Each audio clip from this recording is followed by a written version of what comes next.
You're probably like me, where walking around the street on any given day, you hear so much about how people are stressed, or maybe you're feeling stressed, right? You're having trouble focusing or concentrating, you're gaining weight, you're snapping at the people that you love, or you're simply not on your A game.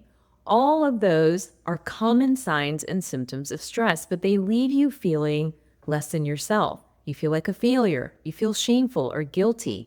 But it doesn't have to be that way. What I find over and over again in our exam rooms is that everyone's missing the main idea. They're missing the root cause of this laundry list of symptoms and trying to do everything except deal with the one thing driving all of the stress and dysfunction that we experience. And cortisol is at the bottom of that. Cortisol is the hormone we are talking about anytime you hear anybody say they're stressed. What happens with stress is very simple. When we're stressed, and it doesn't matter, by the way, what the stressor is. It could be that you stubbed your toe, or it could be that you have a major deadline, or there could be something traumatic going on in your life right now.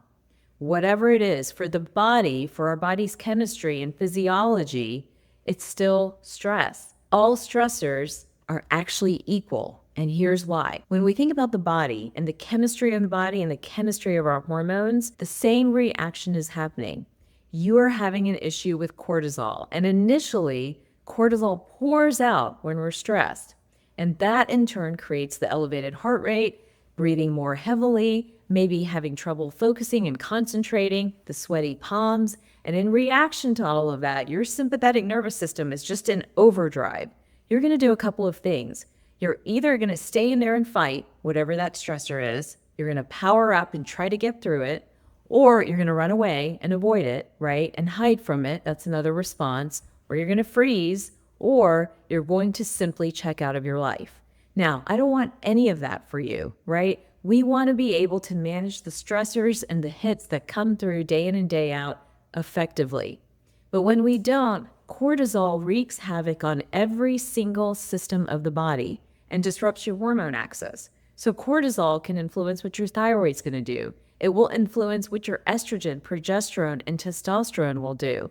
There's actually something called cortisol steal syndrome, where cortisol will take from everything else in the body, your nutrients, your gut health, and so much more, to do what it needs to do to get you through this major stressor.